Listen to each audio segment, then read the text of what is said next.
Well, hello everybody, and welcome to the next session, which is basically going to be a session on mind reading, trying to understand what on earth is currently in the mind of Western leaders.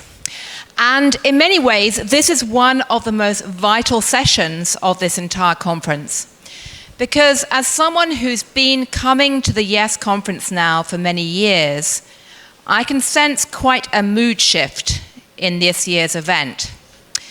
2 years ago, after the invasion, there was a mood of tremendous shock and defiance, but also a great sense of confidence that Ukraine would prevail, and a great sense of confidence that people could believe what the West was saying in terms of its support. There was a lot of bold rhetoric from NATO, from the Western allies, about the critical importance of supporting Ukraine. But now, as you saw from Viktor Punchuk's presentation at the beginning of the conference, the beginning of the morning, that sense of confidence and defiance is being seriously eroded and undermined by the drip-drip, wobbly approach by Western leaders. Time and again, they have promised support. Time and again, it's fallen very badly short of both what they promised and what Ukraine needs. In many ways, the delays, the foot dragging has been shameful.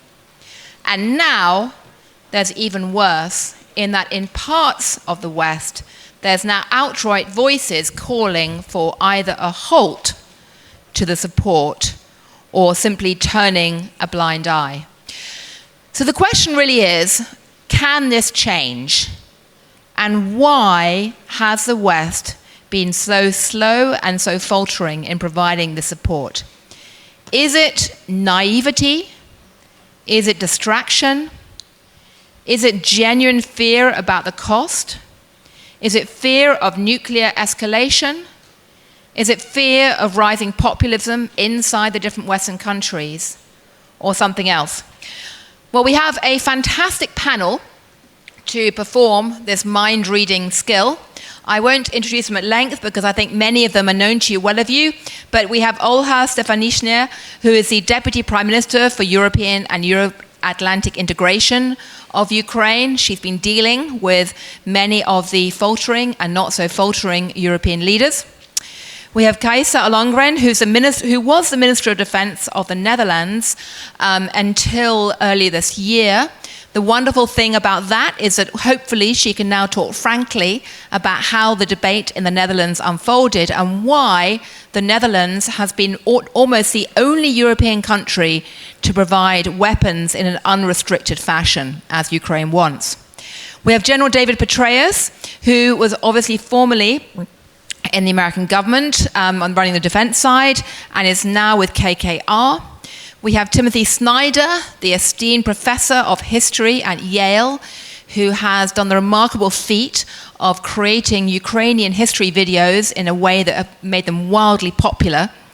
We have Annette Kroeber-Riel, who is Vice President of Government Affairs and Public Policy at Google in Europe, who has played an admirable role in fighting misinformation and disinformation in the region, and will be talking to us about Google's role in that. Google are also sponsors of this event. But let me start with General Petraeus, because the American position has been absolutely crucial in the last 2.5 years. Lots of bold rhetoric from the White House, but lots of faltering, drip, drip, drip approach to supplying military equipment. And of course, America's now heading for a crucial election in a couple of months' time. So tell us, in your view, having sat at the Situation Room, why is the US dragging its feet and supplying less than is actually needed? Well, first of all, let me just thank Victor and congratulate you and your team on what is already an extraordinary conference. And I feel obligated also to recognize a former Prime Minister of Ukraine, the hero of many of us in this room, for being with us also. And of course, what a privilege it is to be on this panel. Look, I've sat at the Situation Room table, and in 3 different 4-star assignments, commands of war, and then as the director of the CIA. And I should just note up front that it's a lot easier to sit up here and to question why they are cautious around the Situation Room table than it is when you're sitting at that table, because you feel the weight of decision much greater, and there is often reason for caution. If I was to summarize what we have seen, I think the U.S. administration, I'm non-political, by the way. I don't even register to vote. I am affiliated with no party, and I advise members of either party, including this White House, but also including some in the opposition. I think the U.S. responded very admirably when the war began, after having, of course, warned Russia, Ukraine, everyone else that this actually was going to happen.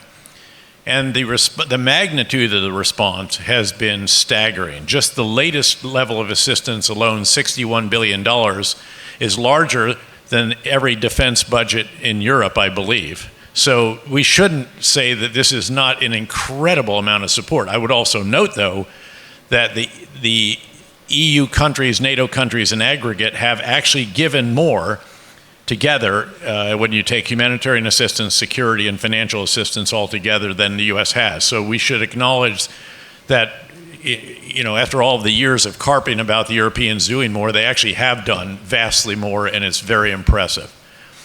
But what has happened over time is that there has been, again, occasionally understandable caution in the beginning. Will the Ukrainians fight, or are we going to see a replay of what we just saw in Kabul, where all of our sophisticated systems will end up in the hands of the Russians? That was answered very quickly. In fact, it was answered in the early hours of the war when the prime minister said he didn't want to ride, he wanted ammunition, and he was going to stay in Kyiv, and we're all going to stay in Kyiv. Then there were concerns, of course, about, I think, legitimate concerns about possible escalation, and we saw that, the nuclear saber rattling, and the U.S. answered, I think, properly in those cases.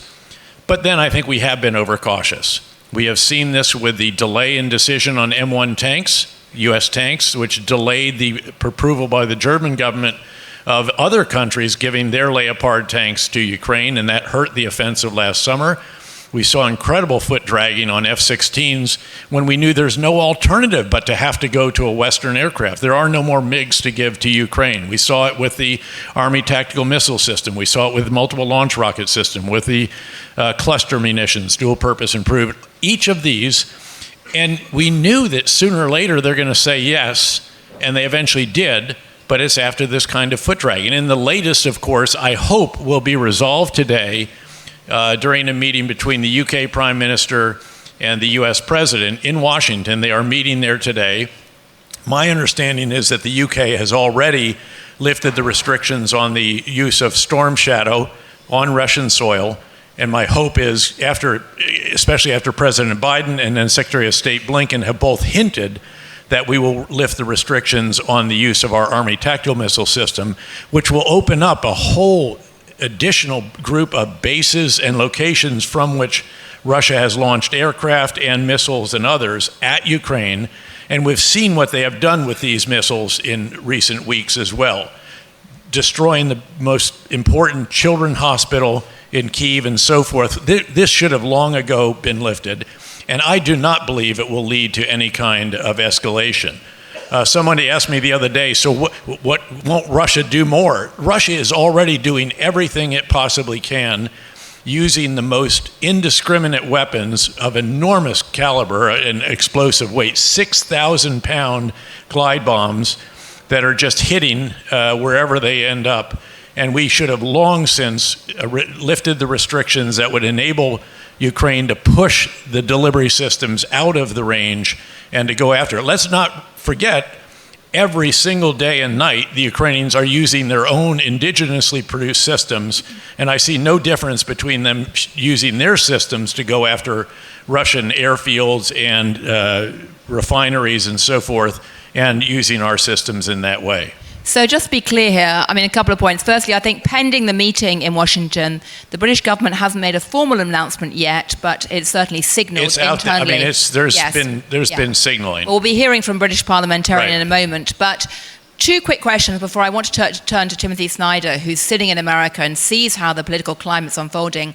One, to make it clear, you would support the unrestricted use of long-range missiles, would you? And do you think the American military would? And the second question is, why has it taken so long to get to that point? Was it unfounded concern about nuclear threats? Was that the main issue? Well, first of all, yes to the first question, absolutely, and every other system that we provide them for that matter. And then the second, I really can't read what this is. I assume it is, again, a concern about escalation. And, you know, there's a process, and I've been part of that process. And you don't jump the process all that often. We should have in this case. I think this is a pretty straightforward decision, but it's probably worked its way through. And you're at the point where presumably the president has made a decision, given the statements he made the other day and that Blinken made when he was here, and that this will be forthcoming. And I think they probably are staging it so that this will be the big, you know, you always have to have some announcement when you have a summit meeting, as we're having today, the first summit with the new UK Prime Minister in Washington.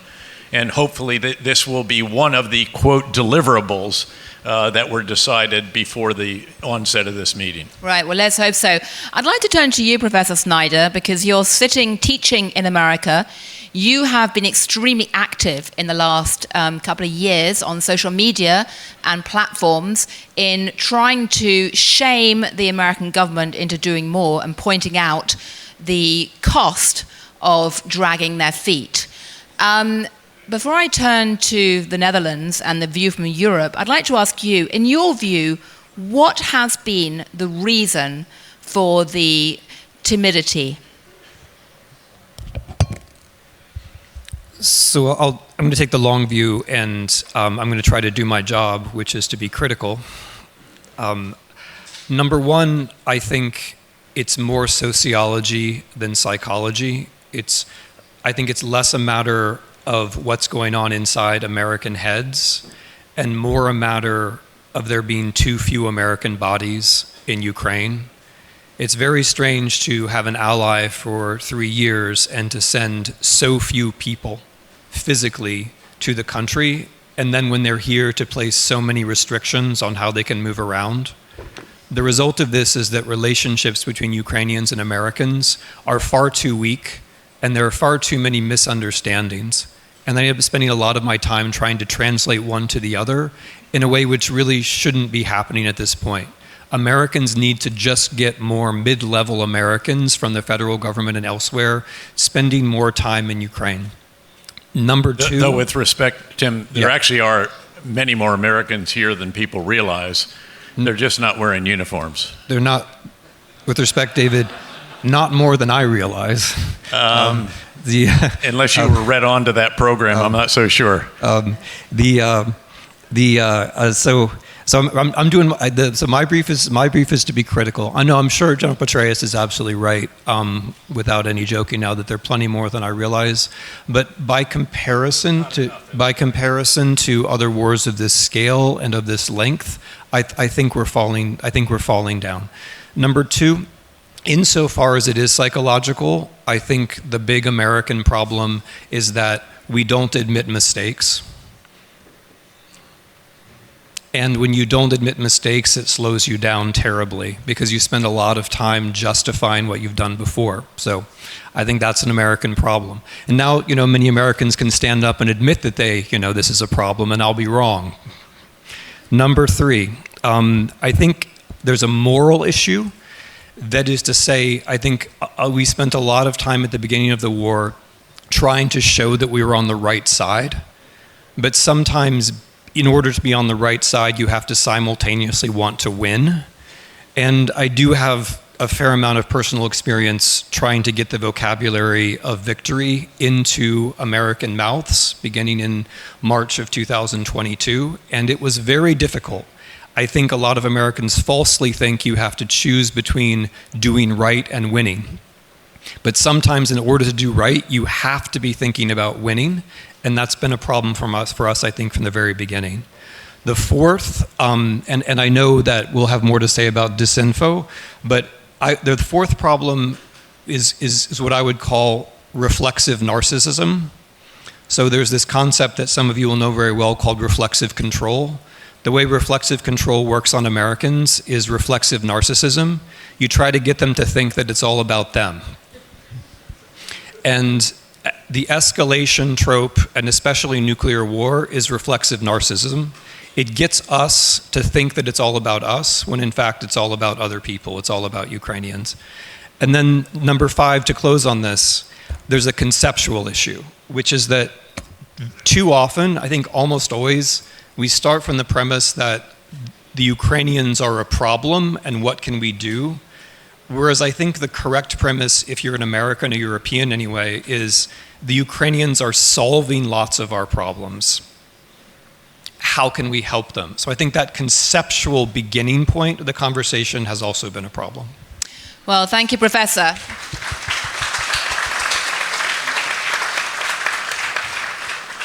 If I was grading your essay, I'd give you an A+ for clarity of thought and analysis. And before I turn to Kajsa, I would like to go back to General Petraeus, because I'd like to ask you to respond to what Timothy just said, Professor Snyder said, and also just quickly ask, was the concern about the threat of nuclear war real, or was that just a convenient excuse? First of all, I agree with what he said, and I also agree that there should be many more Americans on the ground. I do want the audience to understand, though, that there's a lot more out there than they realize, and that's only to be fair to the United States government and to an organization that I led when I was last in government. So tightly wrapped. That's right. Well, there's a difference but there is a difference, with all due respect, between lots of CIA spooks going undercover and overt Americans doing visible things. We call it sneakers on the ground, not boots on the ground. Look, I think the concern about nuclear escalation was real. I think what reduced that concern and really alleviated it very considerably, and I hope John Herbst, former ambassador, agrees with this, because he's watching this as well, was the statements by President Xi and Prime Minister Modi. Those mattered. Look, I went on CNN during that time with some encouragement, if you will, to warn in a way that folks in government couldn't necessarily say that. And they asked me what conceptually would happen on a Sunday show, and I said, we'd destroy the Black Sea Fleet all conventionally, and we'd destroy everything we can on the ground in Ukraine conventionally as well. I happen to know that was an option. I don't say that it would have been the option taken, but it's helpful, I think. But there was real concern at that time. There was true concern. Again, you can argue whether it was completely well-founded or not, but there was concern until, again, you have the partnership without limits between China and Russia. There have been limits, but President Xi cautions Putin publicly not to use nuclear weapons, and then Prime Minister Modi does the same thing. That is a very big deal. And I think it was a real warning to him, and I think that threat has proven to be hollow, and I think it still is hollow. It's very hard for me to conceive of anything that would lead him to use even tactical nuclear weapons, much less strategic nuclear weapons. Okay, so there's two key points we can take away straight away, apart from, firstly, that it does look as if there's going to be unrestricted use of long-range missiles agreed this weekend, but also that the nuclear threat, at least, is probably now off the table, which is... You should always be concerned about this. This is not something you can dismiss. You have to constantly reassess. But I think the threat is much, much less conceptually right now than it was at one time. Right. Well, I think we can all agree that that is good news. But I'd like to turn to you, Minister Ollongren, and ask, Netherlands is interesting because, as I say, you were pretty much the only European country that gave equipment to Ukraine without restrictions on use. Why? Were you concerned that that would create backlash, particularly given the rise of the populist right in Netherlands? And do you think you're paying a political price? Well, to that last question, probably, as I'm now in a party that is in the opposition, whereas I think that my government did quite a good job when it comes to Ukraine, frankly. But I think the main reason is that we had in the beginning, let's say, just around the large-scale invasion when it happened, we had the right focus in the Netherlands, which was we must prioritize this war that is evolving. It must be our priority number 1, 2, and 3. And for that, we need to cooperate with other countries. We need to show unity, which we did. And I think that now that same unity is, well, not as strong as it was. And we say in Europe often we're united in diversity, but we're seeing too much diversity. And I think all governments, also my own government, current government in the Netherlands, they're facing other issues that take away the focus from the war in Ukraine. And that's a big problem. And of course we have our domestic issues. We're democracies, we have elections, we have problems that need to be solved for our own citizens. But if there's no security in Europe, if our security is threatened, that is the biggest problem of all, and that's why we have to stay united. But in the meantime, there is a coordination issue. I spent lots of time arguing with the Ministry of Defense. I spent time arguing with my own armed forces about how much we should send to Ukraine. I spent time calling all my colleagues to convince them to coordinate our efforts and to do more. I spent time with industry, asking them why they weren't producing more, what we could do to boost the production. And now we spend time in convincing politicians to spend our money here in Ukraine, on the Ukrainian industry, defense industry, they're doing a tremendous job but needs funding. And that should be our priority. And the second thing is, I think when you try to look into the heads of leaders, one thing that I noticed and still do is that many leaders feel compelled to say what we will not do. And I think that is a sign of weakness. If you stress all the time what we will not do, we will not put boots on the ground, we will not act when airspace is violated. We will respond when Putin says that NATO is at war with Russia by saying, no, we're not at war with Russia. I think we shouldn't do that. We should stress what we do and what we can do and what we can do more. And about all the rest, we need ambiguity. And we need to show that we're serious. We're serious about our own deterrence. We're serious about the deterrence that Ukraine provides. And that's what we have to do. And we have to send this united message in these difficult times. And so before I turn to Minister Stefanishyna, do you think that the experience of your government being voted out of office, the rise of the right, the fact we're seeing similar trends in Germany and France, and we're going to be hearing in a moment from a German parliamentarian, do you think that experience is going to deter other European governments from actually taking the kind of bold action that's needed? I think there are many reasons for the rise of the populist right in the Netherlands. And I think that the support for Ukraine is not really one of them. I think that was not the main focus of our elections. I think if it would have been the focus, if the fear of the Dutch public of our own security would have been the number one priority during the elections, probably the far right would have done worse than they have. On the other side, it's a fact that the coalition that was strong on Ukraine was voted out, including the biggest party, which is the party of Mark Rutte, who is going to be the next Secretary General of NATO, who has always been very vocal and very strong on Ukraine. So that would be the lesson that I would draw for the Netherlands. Right. I'd like to ask you, Minister, but you've been talking to other European leaders in your role as Minister for European Integration. In your view, what are the key reasons for the hesitation of most of the governments in terms of supplying the level of equipment that's needed? Thank you so much, and I think something I'm going to be saying will be very much resonating to Kajsa, as you have been one of the key leaders, not only as a Minister of Defense, but as a key European politician behind many decisions, and you know very well that unity is the source of enormous strength, but it is also the source of a way how can you hide behind the shadow of this unity. So when properly used, it could be an instrument of resolve and the instrument of procrastination with the decision. So probably I will put it this way, just bringing up to the topic President were referring today about the timelines, that this is a decisive months which are ahead of us.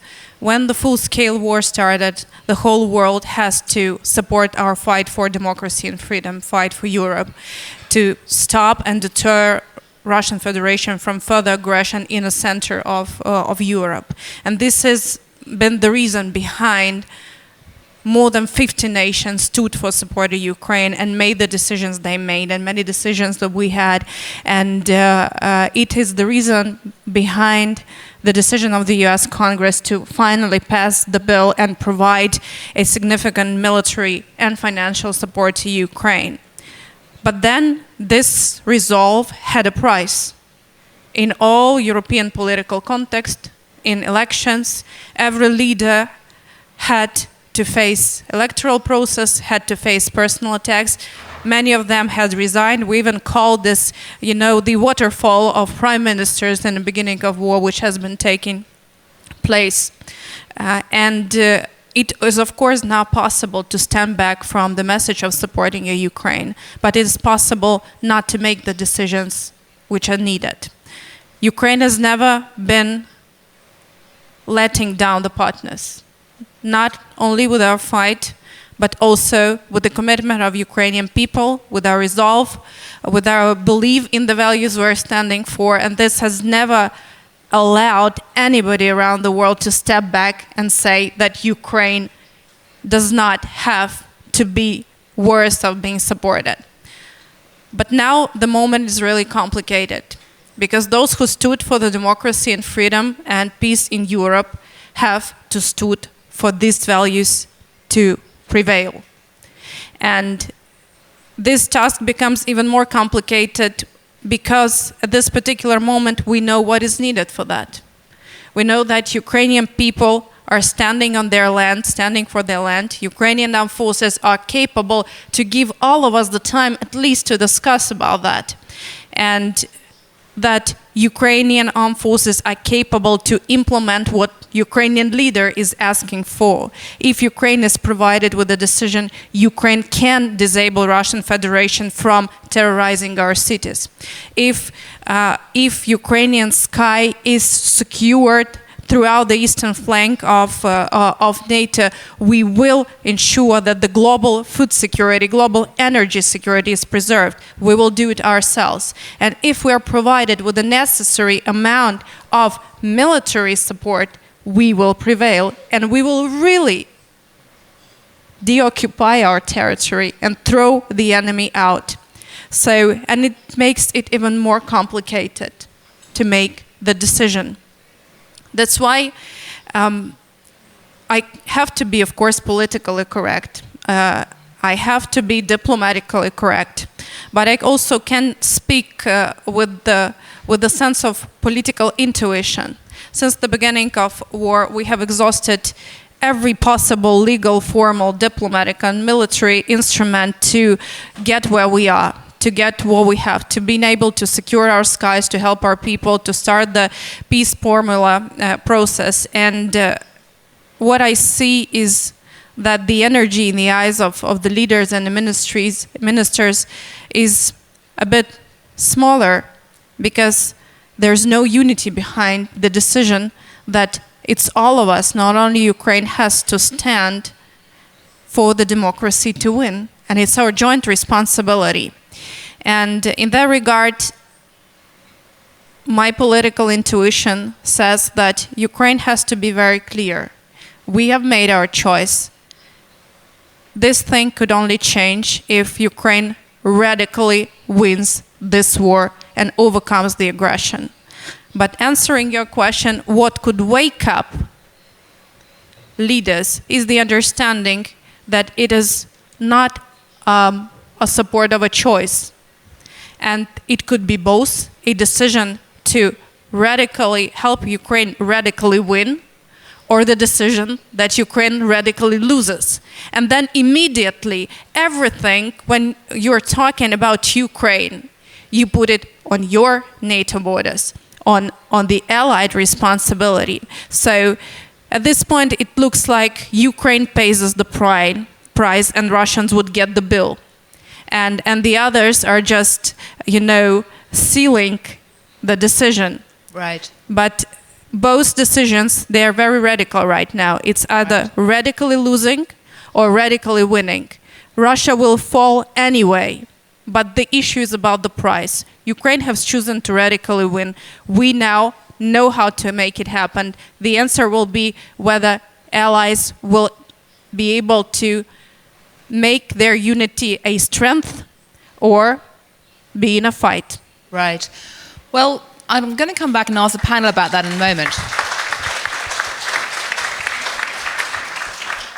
Before I do, though, I'd like to bring in Annette and talk about misinformation here, because having spent a lot of the last few years in America, and since I am on social media, I've noticed an explosion of trolling and bots in America in particular, pumping out the message that Ukraine can't win, Ukraine is corrupt, Ukraine is evil, lots and lots of misinformation about alleged Ukrainian atrocities.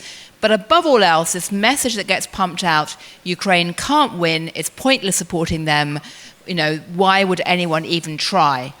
And you can see that that is now feeding into a lot of the political discourse from people like J.D. Vance. So I have two questions. One is, to what degree do you think there is a lot of misinformation happening around Ukraine, which is influencing the wider political debate? And can you tell us a bit about what Google is doing to try and stop this? Because, ironically, I actually first met some of your Google staff almost a decade ago here, after you started a very admirable project over in the East, looking at disinformation way before 2022. So you've actually been in the country for a long time trying to fight misinformation. I think most people don't know much about that. So it's worth saying a few words about what you've been doing as well. Sure. So first of all, thank you so much for having me on this prestigious panel, and for the Pinchuk Foundation for the partnership. And let me also say how much I admire the courage, the bravery, and the resilience of Ukrainians. To answer your question, let me start with our mission statement. Google's mission is to organize the world's information and make it universally accessible and useful. And misinformation, disinformation clearly goes against our mission, against our values, and obviously also against our business interests. So we do everything we can to fight misinformation and disinformation on our platform. And to your point, yes, it is a gigantic issue. It's an issue we fight at scale, and in order to do it, we have very strict policies that we execute on, that we enforce. And just looking at the European elections that happened in July, I have to say we got our house in order. We didn't see any massive escalations in this context, and have worked closely with partners, with European institutions in getting it right. Yes, it is, again, a massive issue, and enforcing policies, working on addressing the topic requires partnership, innovation. We work with fact-checkers, we finance fact-checkers in the region on a European level, and you alluded to a project that just completed actually, or concluded in Ukraine, that I find is actually trying something new in the fight against disinformation, is pre-bunking. Pre-bunking is a communication technique that is alerting users about manipulation techniques. So what we have done in pre-European elections and just now in Ukraine is running a pre-bunking initiative addressing 3 manipulation techniques: decontextualization, emotional manipulation, and astroturfing. So these 3 manipulation techniques were addressed in videos by using Ukrainian creators discussing the topic with their families, and indeed it increases the awareness around disinformation by 18%. In the case of astroturfing, it was particularly successful, and we have run those videos not only on YouTube, but also in buses, on videos, on television.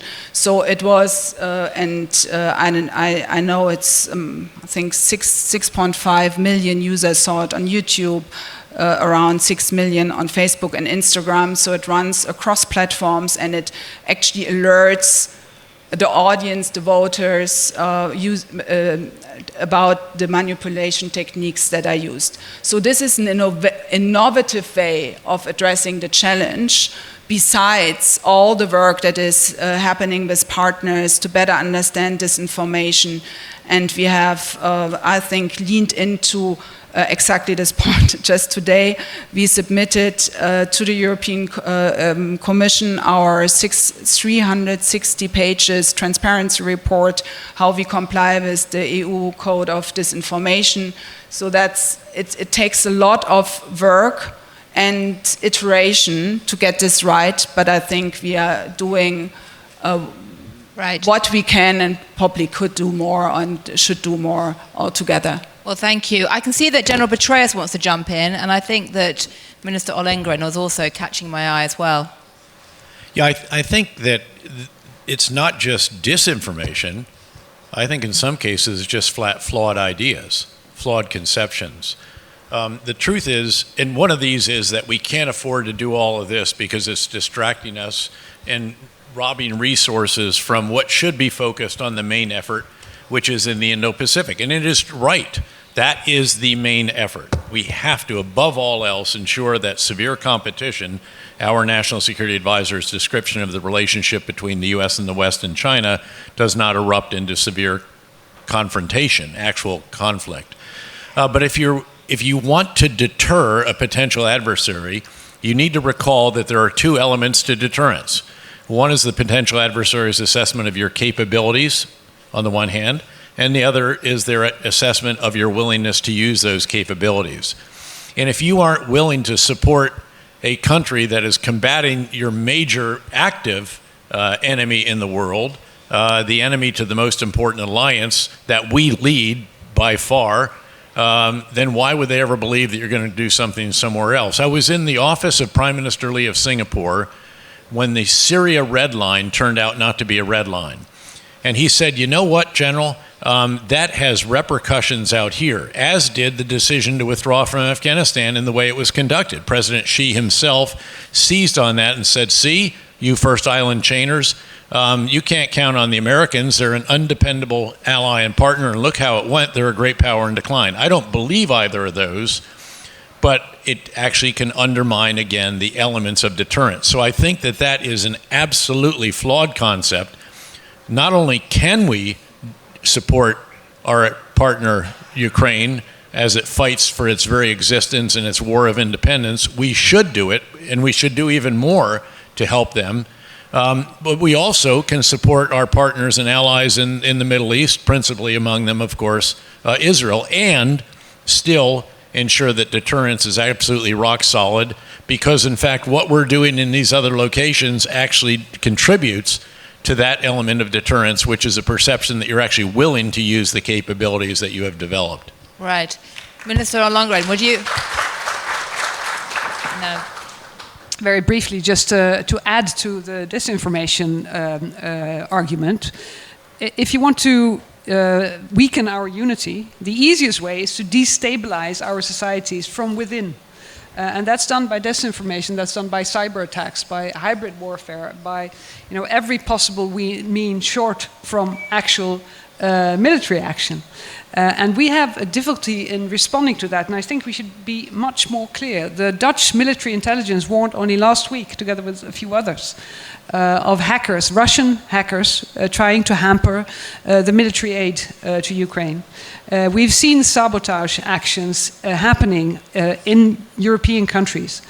So it's happening real time, and we have to be very, very firm on that. And also there we need to cooperate, for instance, between our intelligence services. So we have to cooperate with the industry, with Google and the others, but we have work to do. Right. Professor Snyder. I just wanted to say that the two things go together because it's real human beings who supply the bad ideas that the disinformation specialists then spread. And more often than we would like, it's American human beings who spread bad ideas, which then get picked up by bad Russian actors and put into the bloodstream of our internet, which means that people working in politics and people working in disinformation have to make sure they're talking to each other, because at this point it's all one loop. And I think the key example is actually this argument that Ukraine can't possibly win, which leads to other arguments like America can never possibly help and government can never possibly work and there's nothing you can do anyway, so just give up. I wanted to extend something that General Petraeus said, if I could. It goes, I believe, beyond deterrence with China. If we allow the Ukrainians, God forbid, to lose, that has consequences beyond the Chinese not being deterred. It's affirming a certain way of doing politics domestically and internationally in a way which will be dreadful for us indefinitely. And so I just wanted to add a little pointer as I see it. There are two kinds of China hawks that I've had to deal with in American arguments. And I just distinguish, you might have noticed I'm not a diplomat or a politician, and I'm not advising anybody famous or important.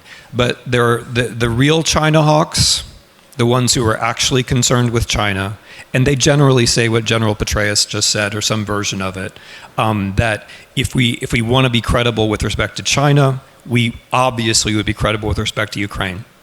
And then there are the people who I think of as the fake China hawks who say, we have to give up with respect to Ukraine in order to prepare for China. I think that argument really is so bad that it must be insincere.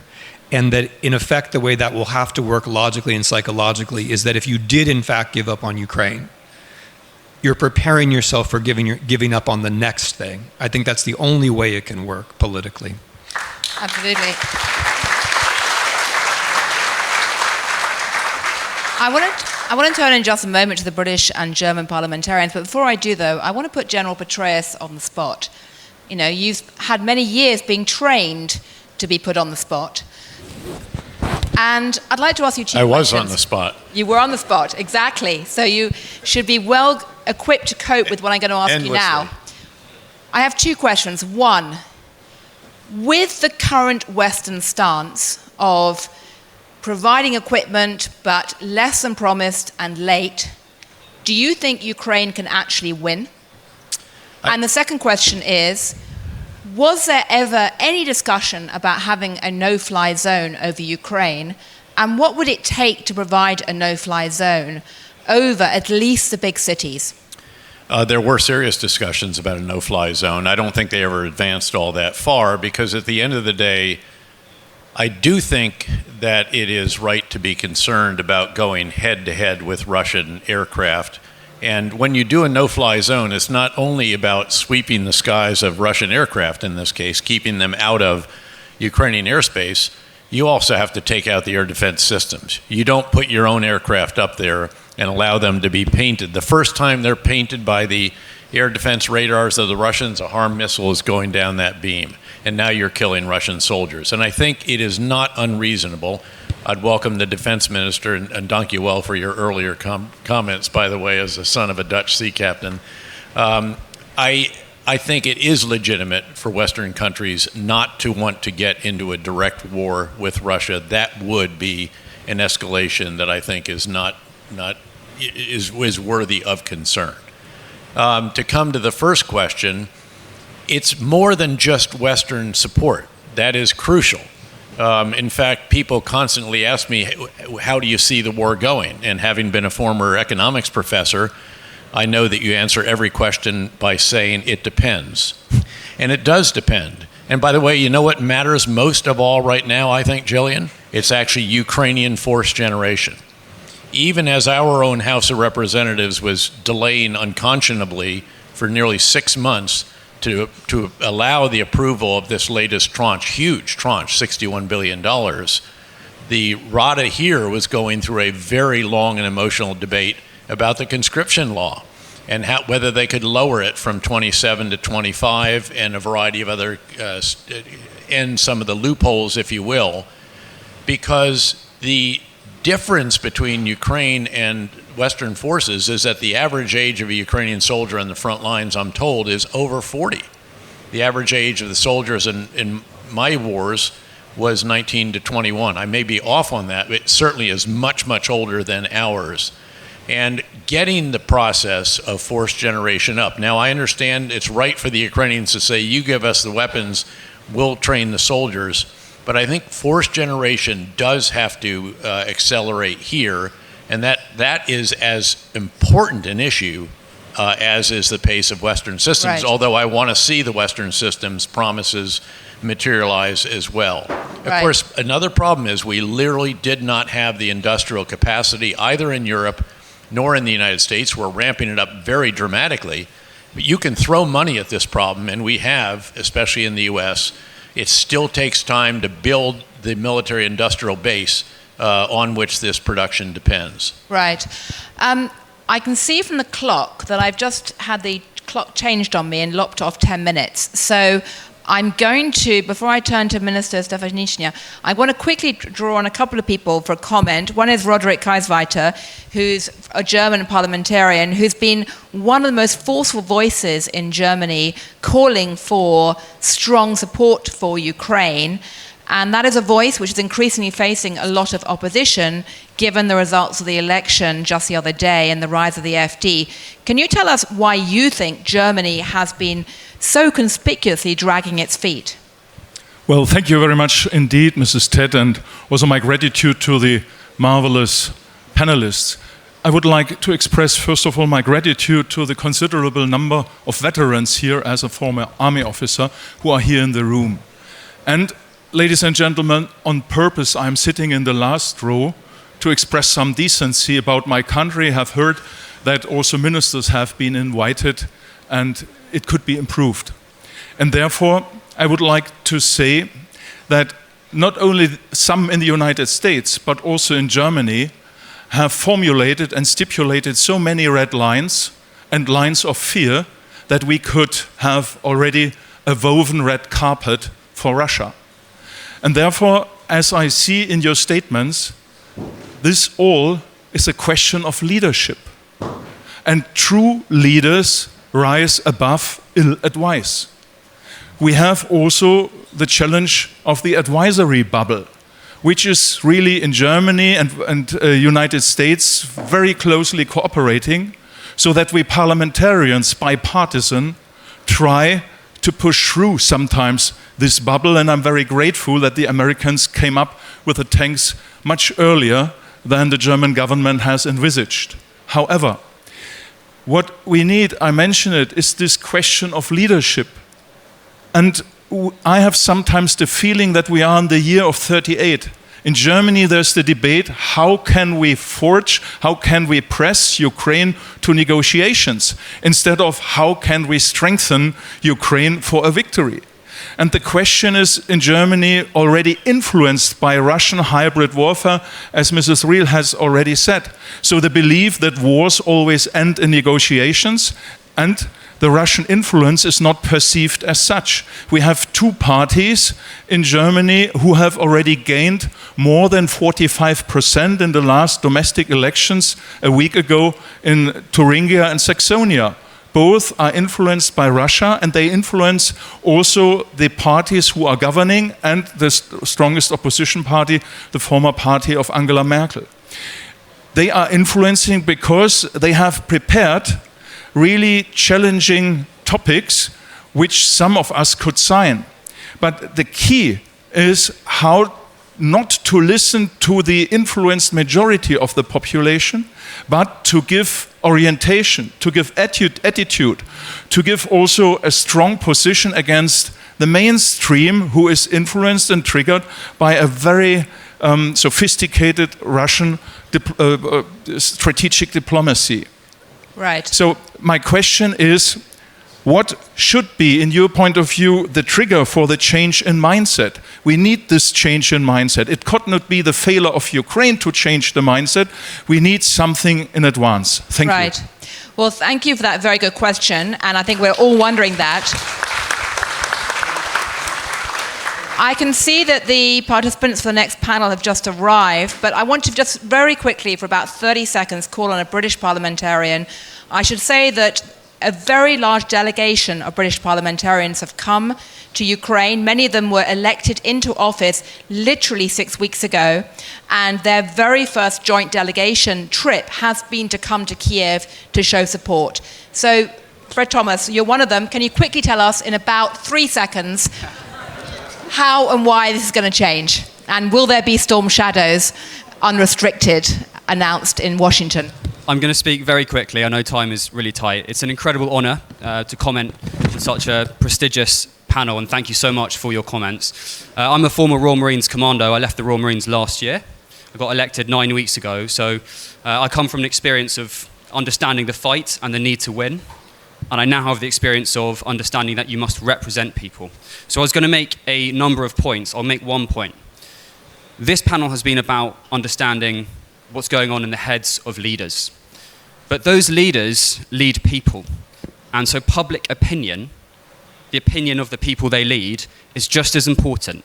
And I would suggest that leaders, certainly from the UK, both previous and current, are absolutely committed to make sure Ukraine wins. And you asked General Petraeus, can Ukraine win? You didn't ask me, but let me just say, yes, Ukraine can win, absolutely. But the one point I wanted to make is, how can we affect what's going in to the mind of the public in, for example, the UK, the US, Poland, Germany?